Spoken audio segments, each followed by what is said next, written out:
in 14 months, I got arrested 4 times for possession with intent to deliver. Every time it got worse, every time I was looking worse, I was doing worse. The judge in Arkansas, it's a small town. I played football with this kid. I knew his daughter growing up. And he literally kind of said to me off the record, Derek, I can't do anything for you anymore. You know, I can't help you. I can't slap you on the wrist. I can't give you probation. You're going to go to prison. And I kind of accepted it and just knew it. Like it was just the charges were piling up, the bond. I was staying out less and less, and I couldn't stay clean. And I never looked at myself as a drug addict before. And now I realize I'm a drug addict. And I didn't have a solution. When I was in orientation, I was in there with 4 other guys I grew up with in Arkansas. We were all going down for the first time together. In orientation, they told us 80% of us will get in trouble again and come back to prison. So 4 out of 5. So we all look at each other and we all think it's not us. And I just remember that statistic has always stuck with me. So then I'm getting my parole plan, and that's when it hit me. I'm going to use again and I'm going to come back. And I didn't have a solution. I just knew that in my gut. So I looked forward to this day for these 13 months, and here I am. And I was sad. And I remember being depressed because I knew I didn't really have a solution, and I was going to use again. Yeah. Makes 1,000,001 mistakes, but seems to learn from them, and now has the largest electrical company in air conditioning in South Florida. That is a big deal. We've been very blessed. This is the Recovery Guide podcast with Michael Herbert, where powerful stories and actionable insights empower individuals on their recovery journey to build resilience and make a lasting impact. I'm glad you're here, so let's get started. Today we have a really special guest, and that's Derek Lewis.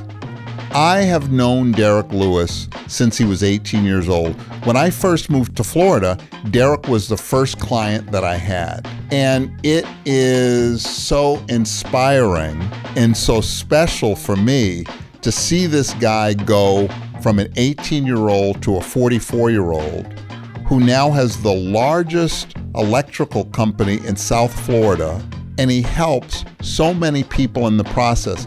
He helps people in their own personal recovery. He helps people with employment. This guy is really doing the deal. So this is going to be, for me, it's just a great conversation to catch up with Derek, but to learn about what his struggles are and how he's worked through his struggles through perseverance. I know you're going to love this conversation, so let's get to work. Derek Lewis. Yes, sir. I got to tell you, Derek, I met you when you were 18 years old. And you know how it started? I was working in Texas, and I had a job in Texas, and I did an intervention training somewhere in Texas. And there were a bunch of people being trained for interventions. This was in 1998 or 1999. And one of the people in the training was your father. Okay. So I was at a training with your father. Right. The guy who gave the training asked me, "Why are you living in Houston?" And I said, "I don't know. I just moved from New Jersey. I got a job, and I figured I'd come to Houston." He said, "Well, why don't you go to Florida?" I said, "Never thought about that." So an owner of a rehab in Florida invited me to interview, hired me. I started working in Florida, and you were my first client. First client, I remember. At 18 years old. Yeah. Wow. I got there 2 weeks before Christmas, and they kept talking about you were coming. They gave me Ed Weber until you got there. You know? So yeah. But yeah, they kept talking about you. Yeah. And what were your thoughts at 18 years old going from Little Rock, Arkansas? Fort Smith. Or Fort Smith. Yeah, second biggest city right behind Little Same Rock. thing. Yeah, that's all. Yeah. Fear, uncertainty, anxiety. I didn't want to be there. I've never really left the Arkansas, Texas area. But I was in trouble with the law, and I didn't have anywhere else to go. And what kind of trouble? Drugs, possession. and intent to deliver was the actual charge.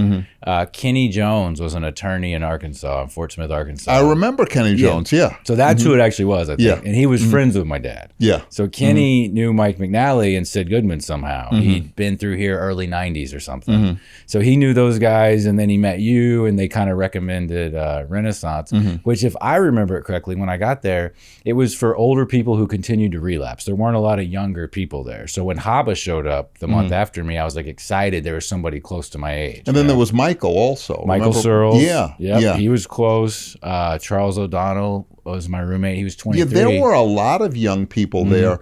And it from the way I understood it, it was designed for people who couldn't stay clean, had been through multiple rehabs, and this was kind of their last shot. Correct. That's how I remember it. Yeah. And, you know, the one of the things that I liked about working there was I was able to be creative in how I did things. I didn't have to follow a book and do it, you know, one way, that we could be a little flexible in how we treated people. Yeah. I remember that. And so you came to Renaissance. You weren't in trouble for any other criminal activities. It was just drugs. Drugs, yep. And basically, I didn't know this at the time. First-time drug offenders, you know, I would have gotten a slap on the wrist. I was kind of just playing the role. Like, they tell me to go to treatment, I go to treatment. They threatened me with prison. I didn't believe them. I went to treatment just to be safe. And, I mean, it worked. You know, I got probation as a result of it. Now, what kind of student were you in high school? Just got by. I mean, I had very good parents that stayed on me. Both my little brother and sister went to good universities in Texas.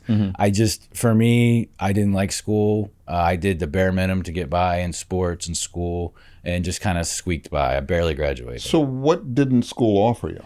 I just didn't, I don't know. I didn't like it. I just remember from the very beginning, I never liked the structure. I didn't like the hours. I didn't like the homework. It just seemed pointless. It just wasn't anything that I ever looked forward to.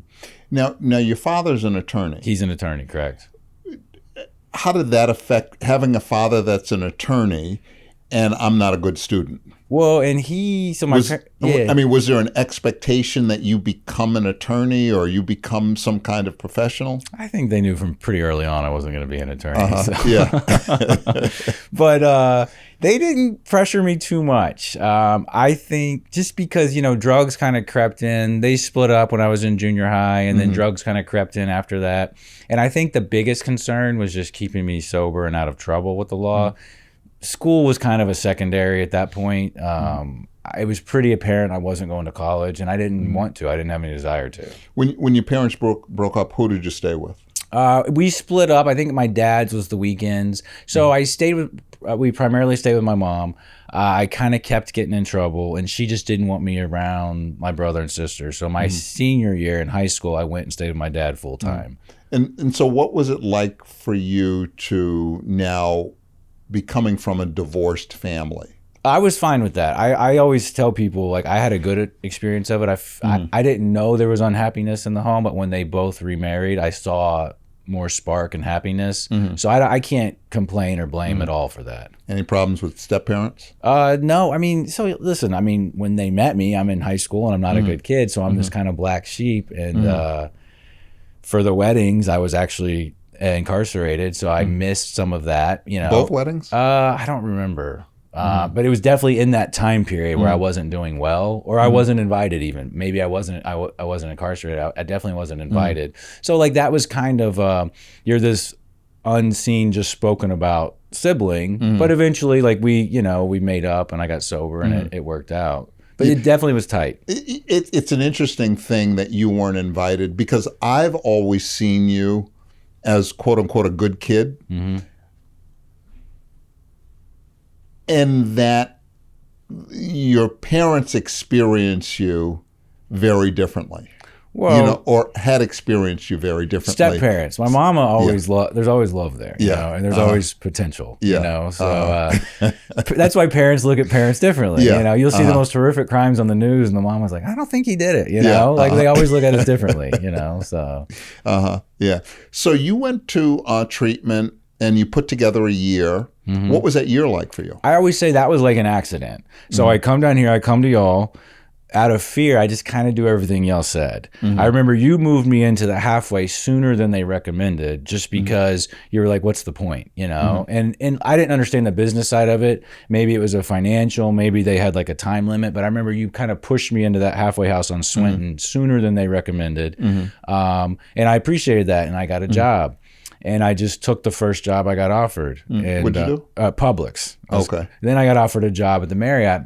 Publix was giving me like $7 an hour. They're going to give me like 10. And I remember coming to y'all's night group out of fear that I was going to get stuck at Publix because I was living in integrity. And you're like, why would you not take the more money? And so then I put in my resignation at Publix. I went to the Marriott and I worked down there on the beach as a short order cook. So are you telling me integrity is keeping the job at Publix? I didn't know. Yeah. Again, I probably said very few words the whole time I was in Renaissance. Yeah. And I probably y'all's night group was the most, but I remember the McNally rallies, I just kept my mouth shut. I didn't participate. I didn't know what I was supposed to say.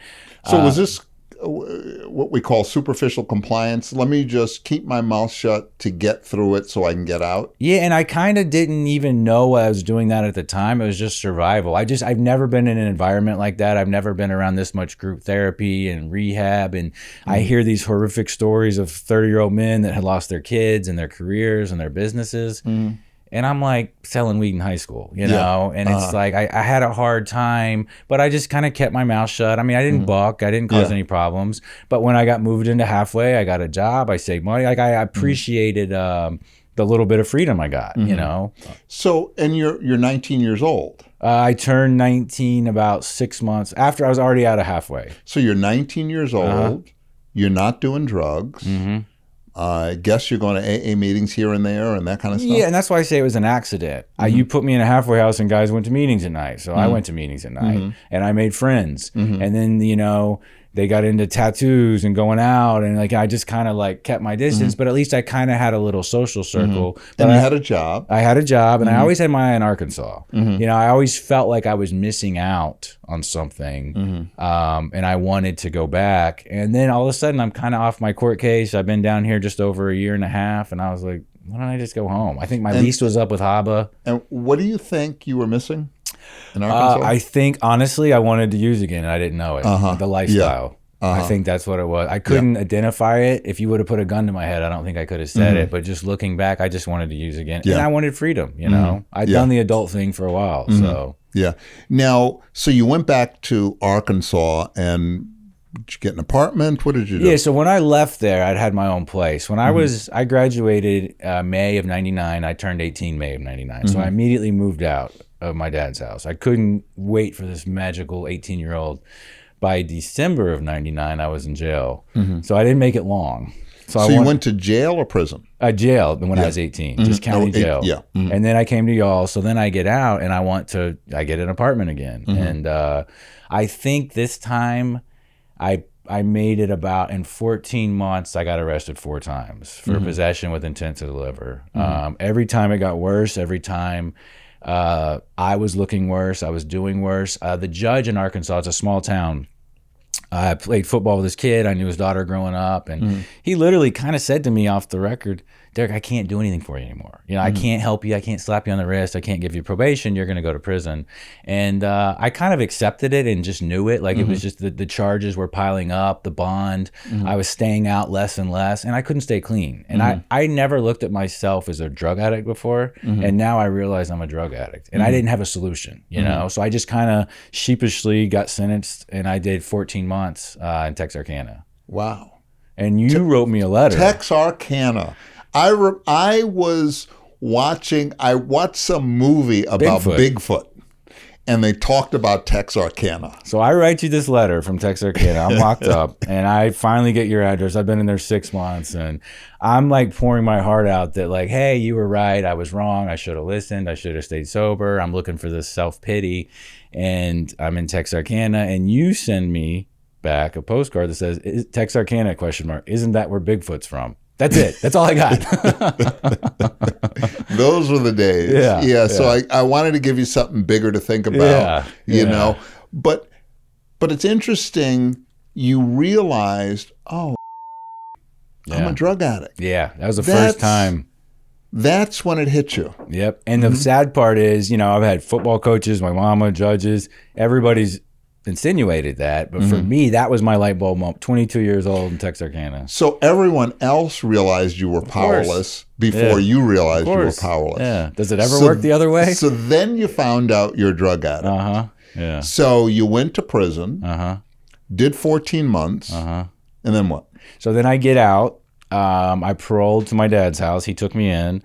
And this was Friday the 13th in August. And I remember... Oh, let me go back, because people probably wonder. Any prison stories you want to... Listen, it was a drug offender prison. It was more minimum security. I didn't have any bad... really experiences other than it was like school. I just hated it. I was counting days. The one thing I will say is I'm counting these days. I can't wait to get out. I'm playing basketball. I'm working out again. I'm doing things I haven't done in a long time. And they give me a parole plan. Like, hey, you're about to be released within 30 to 60 days and you have to figure out your parole.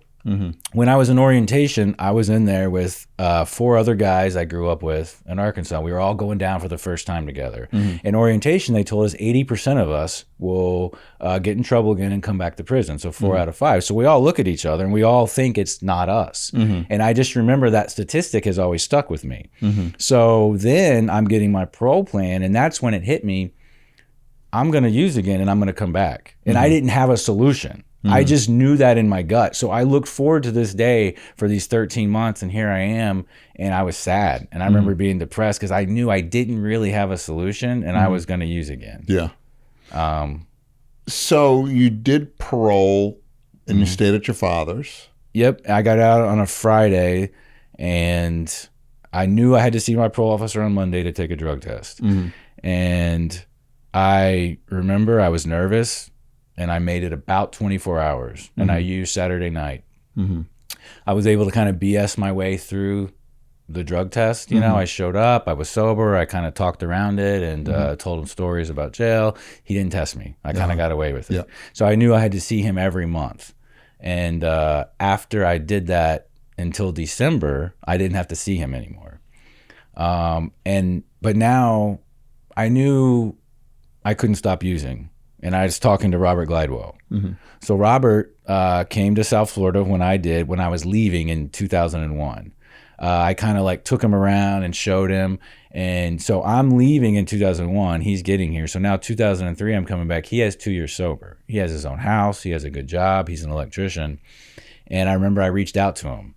And he said, when you're off parole, the reporting parole, just leave.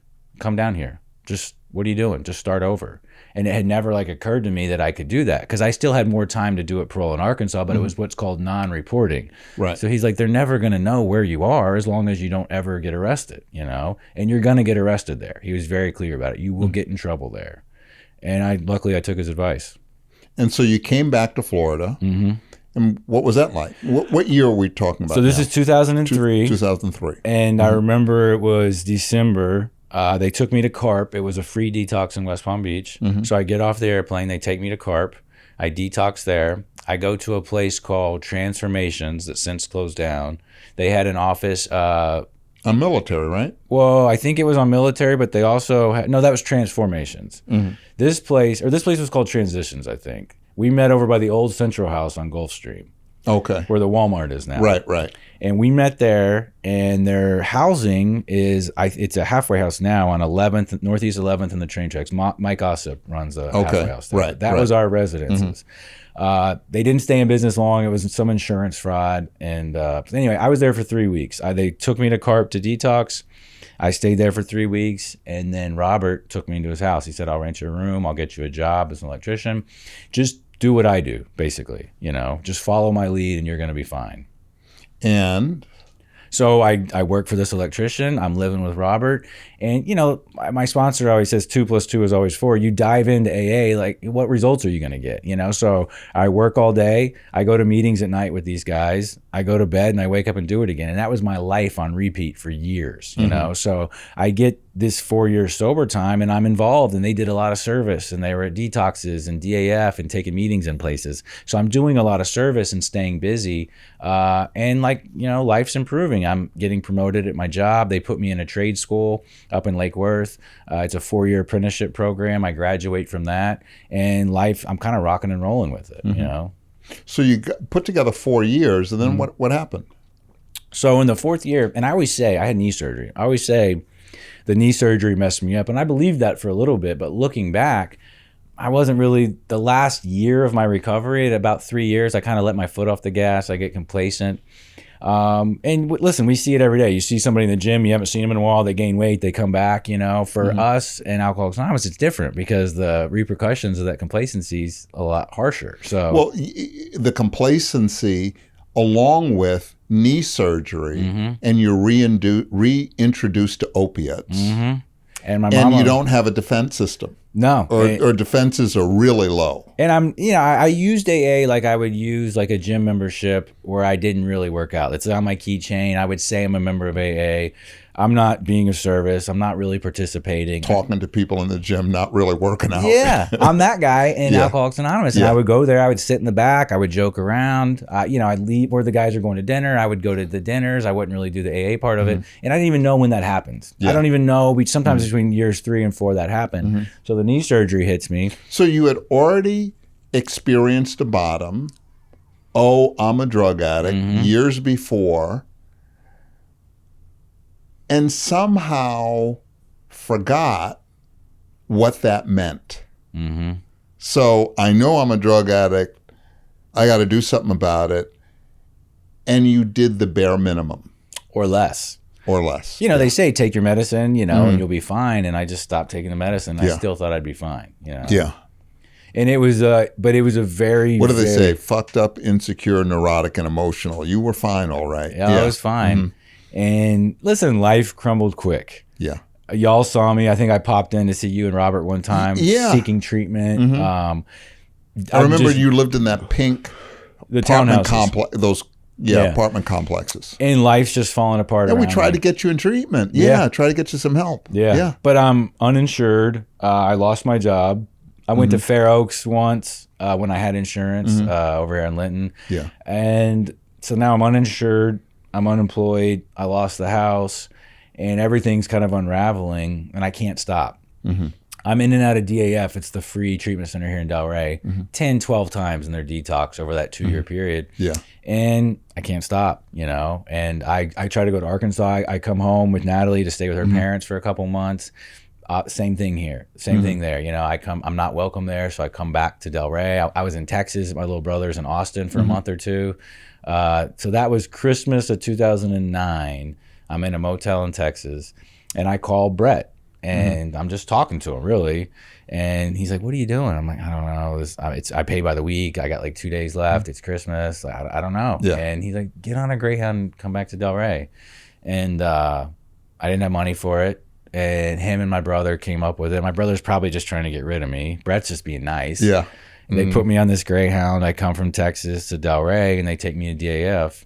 And I'm not expecting to get clean again. I've been out there for 2 years. What year are we now? This is 2009. So this is coming into 2010, like New Year's Eve, I think I got here. A Greyhound, to get 20 hours, it takes them 5 days, because you stop so many places. It's like a traveling crack house. It's unbelievable what goes on these buses. And so it's Christmas of 2009, coming into the new year by the time I finally get here. Brett picks me up. They take me back to DAF, which I was told I wasn't welcome there. I've been there so many times. They detoxed me. And Brett and Joe Petrie had started, Delray Recovery Center. They're about a month into it. They have no clients, and they scholarship me. So I show up. I got like one pair of jeans, one sweatshirt. It's the coldest winter in South Florida I can remember, 2010, in January 2010. And I can't sleep, because I'm not really detoxed at DAF. They do the bare minimum. So I'm not sleeping for a couple weeks. And they kept me in their treatment center.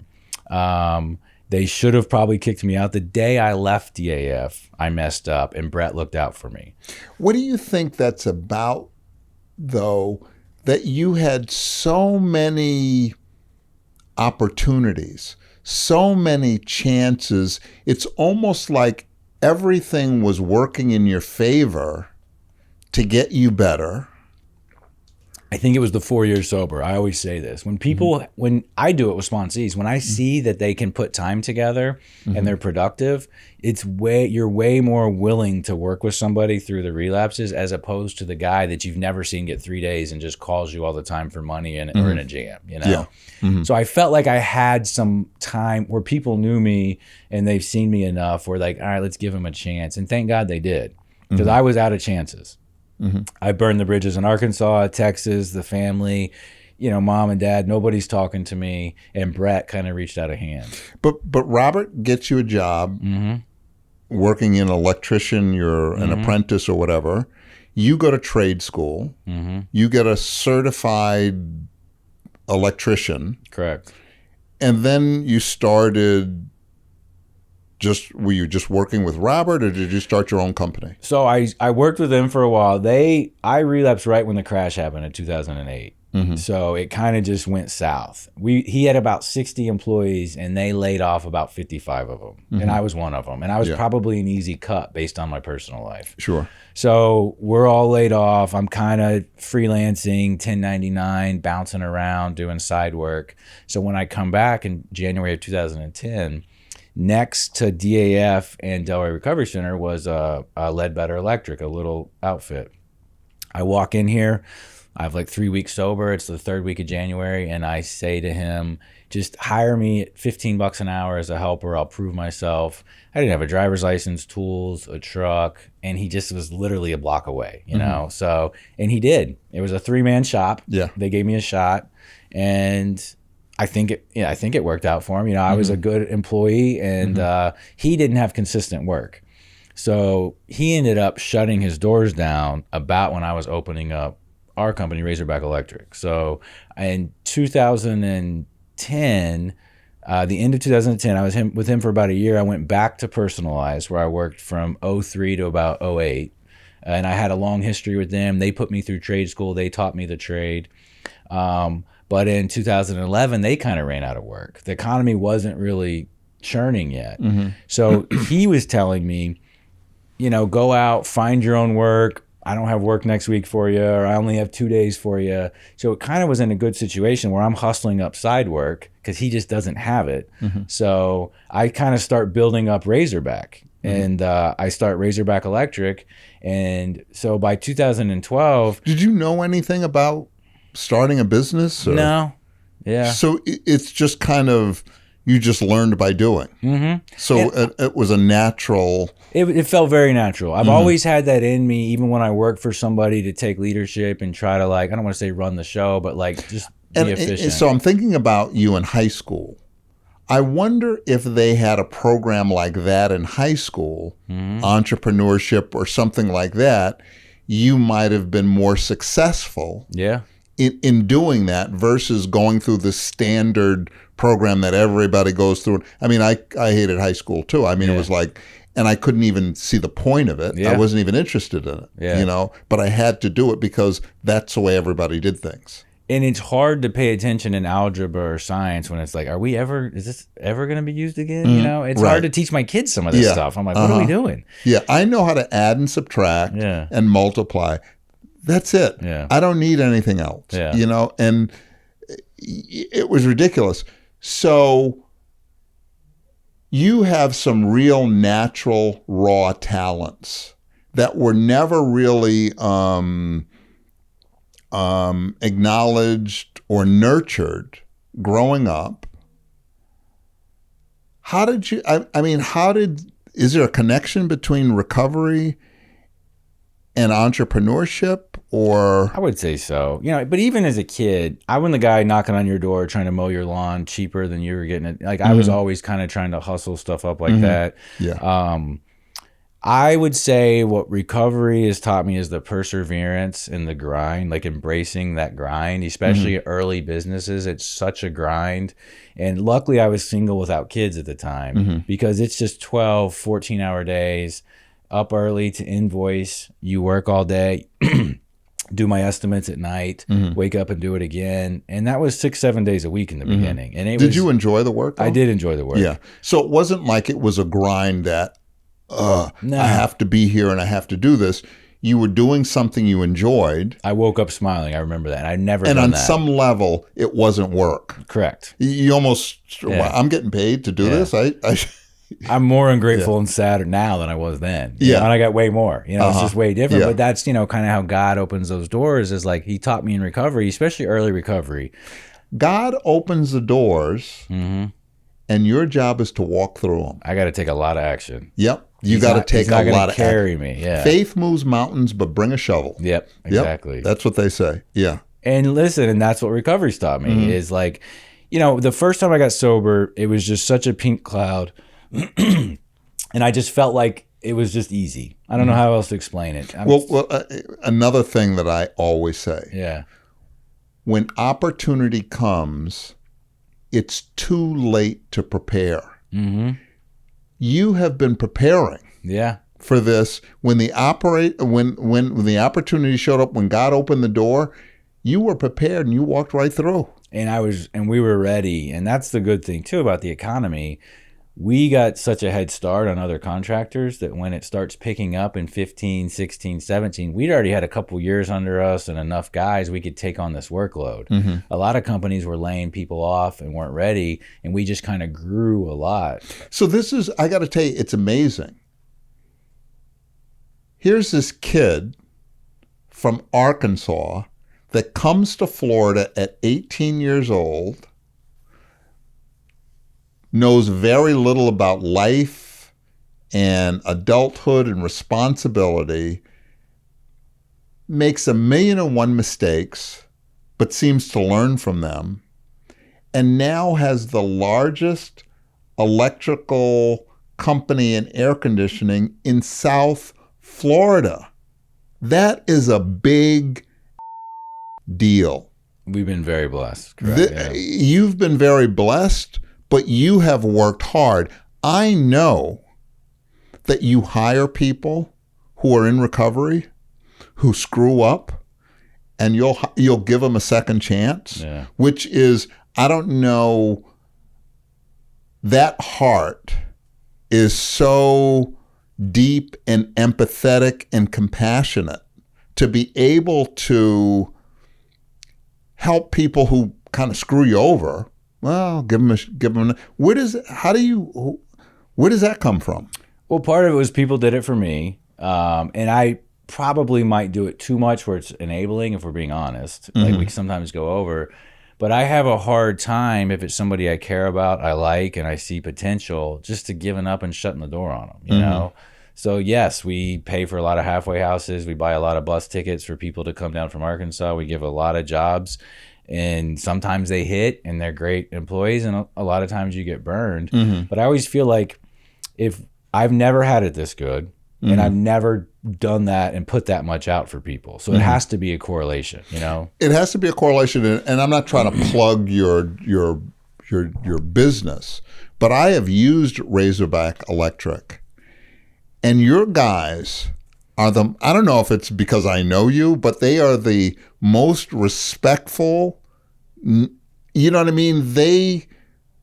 It's amazing that you have these workers that are so respectful. And I mean, that's culture. That. It's any business. We treat everybody right. Nobody's yelling or screaming or getting on people. And then it just kind of trickles down where it just, You guys are on time. I mean, it's amazing. And then you always give me the survey afterwards. Okay, I'll give you the Google review. Yeah.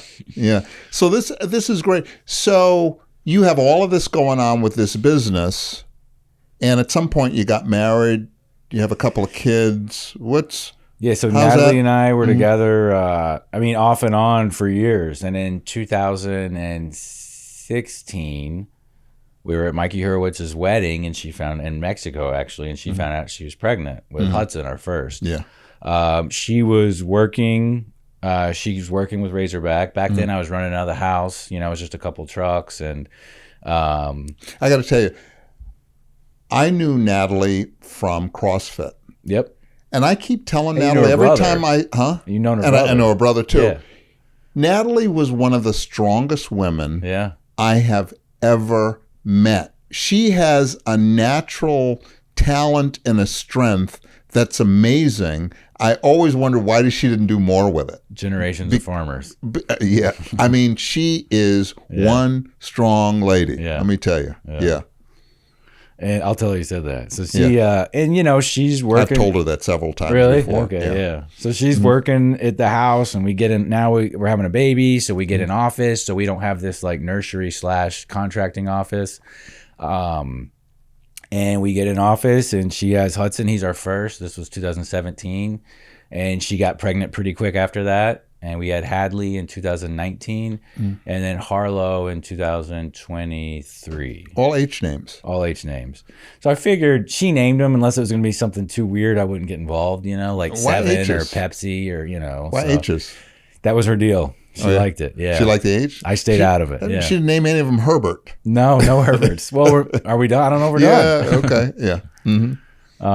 No, we're done. Yeah. But yeah, so we've been very blessed with 3 good, healthy kids. But I mean, as you know, that's a whole nother like stressor of just you know, diapers and screaming and crying and less sleep, and you know, right now it's spring break, so I'm figuring out camps and babysitters. So okay, let me ask you. So, you know, because one of the things that I wrote a book called the Recovery Roadmap, and one of the things in the book that I talk about is the need to expand the definition of recovery.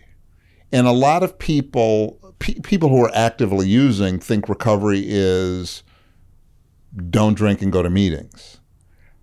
How could you, if you were to talk to the people out in the street still that aren't in recovery, who probably need to be, how do you appeal to them with what recovery has to offer?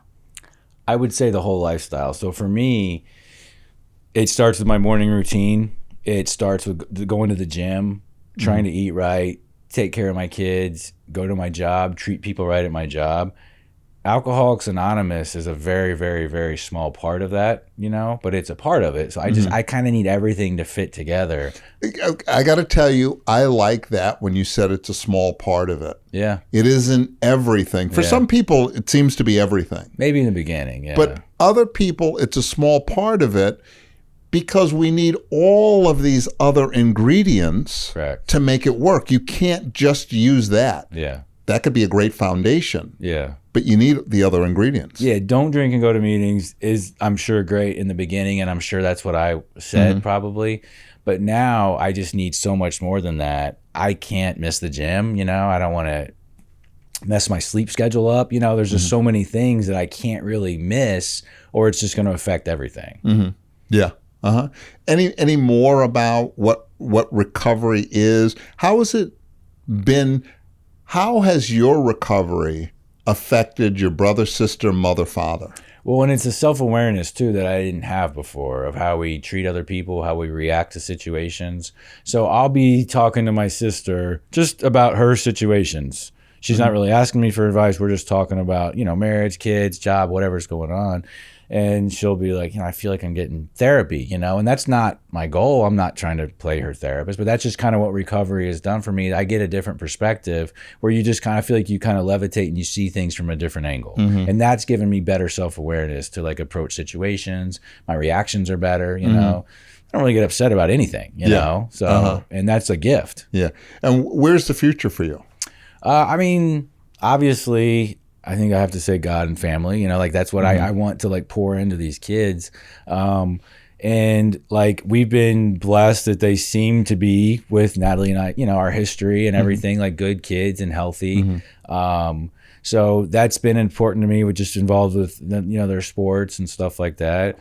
I want Razorback to keep growing, you know. I'd like to be up in Martin County and open an office up there. We started the AC company a couple years ago. I'd like to keep that, you know, keep growing that. We started with 1 truck and they're running 6 trucks now. So like we're, you know. How many employees do you have? There's probably 12 or 15 on the AC side. But in all of the Razorback family, how many? Oh, it's over 150. Wow. Yeah. That's great. Yeah. And also you bought a CrossFit gym. So we're our CrossFit gym. Yeah. You know, so I'd been a member there for so long, and I don't want to say it was a huge part of my recovery, but it was a huge part of like kind of my life, you know. And they were, you know, having problems, and they were going to potentially shut down. And I talked to the ownership, and we kind of worked out a deal that we took it over, and so we're trying it. You know, it's I got very lucky that I knew a manager of a CrossFit gym, and she's running it. I don't know how to run a CrossFit gym. You know, I go to class there, and she kind of runs it. She's grown the membership, and it's profitable, you know, and that's all I really want. As long as we're not losing money, I'll be fine. Delray CrossFit was the first CrossFit in the area. Yeah. I was a member of CrossFit for 14 years. Yeah. That is really when I took my fitness to the next level. Yeah. When I moved out of the gym to CrossFit. And I could remember the CrossFit membership back then, I think it was $135 a month. And I'm like, $135 a month? Who pays that much for a gym? And I got to tell you, it was one of the best experiences. I mean, it really created a foundation for strength for me. Yeah. That I got stronger. I was older when I got into CrossFit. I didn't get into CrossFit till I was 41. Yeah. And so I was older. I was smart enough to realize, Michael, don't try to compete with these 25 years old. Do step-ups. Don't do box jumps because you're going to ruin your shins. Yeah. And I learned some stuff in CrossFit about safety and exercise and not hurting myself. But it was just a great experience for me. Yeah, and same here. And I couldn't imagine not having it. Like, I don't want to hype up CrossFit forever, but, you know, I got into it just a couple years sober right when I was starting Razorback. Natalie dragged me there. I didn't want to do it. And I ended up liking the workouts. I couldn't run a 400 in the beginning. Yeah. You know what I mean? I could run it, but it would kill me. It makes you mentally tougher to get through those workouts. Yeah. It makes you mentally tougher. But also, it provided me with a group of guys, fellowship-wise, that wasn't from my church. It wasn't from Alcoholics Anonymous. It wasn't guys I worked with. But it was professionals that aren't in recovery but live by good principles. But I think it was a mixture of people in recovery and weren't. But we all had the same goals. Really a healthy, strong lifestyle. Yeah. And that was just a great experience for me. But here's what really concerns me about this whole CrossFit that you got, and it really upsets me. Yeah. You never let me. This is the first I'm hearing. Today was the first time I heard that you owned the CrossFit. If I had known that, I probably would have rejoined and maybe even gotten a discount. You'll definitely get a discount. Save some money. You'll definitely get a discount. So I am going to look into it again. I don't know if my knees can handle it. Yeah. Because there is a lot. You know, I've given up running. I used to run a lot. Really? I haven't run since I had total knee replacement. What are you doing? I climbed Machu Picchu. I climbed Kilimanjaro. I climbed Mount Meru. So I do a lot of climbing. I can do things with walking and climbing. I just can't run anymore. I did lose 100 pounds also. So I'm a lot lighter on my feet. Yeah. But there's certain exercises I can't do anymore. Right. And I love the climbing. Yeah. You know, so CrossFit could get me back into that. Yeah. Yeah. Come see us. So anything else you want to say in parting? This has really been great. Yeah. You know? I enjoyed it. Good to see you. You know, I remember that plane ride I was on, you know, a couple of years back, and I met your hero. Vanilla Ice? I met Vanilla Ice, and I said, I think that's the picture when you call me. Can you take a picture with me so I can send it to this guy who idolizes you? And he's a contractor in Palm Beach County somewhere. I've never run across him. Yeah. So, yeah. I don't know that he's that good, though. Oh, really? Yeah, okay. No, I don't know that you want to affiliate with him. You're on another level now. Yeah. All right. Well, Derek, great talking to you. Thanks, Michael. Yep. All right. This episode is sponsored by Guardian Recovery. If you or someone you love is struggling with addiction or mental health challenges, Guardian can help. Visit guardianrecovery.com or call the number below for confidential support and guidance.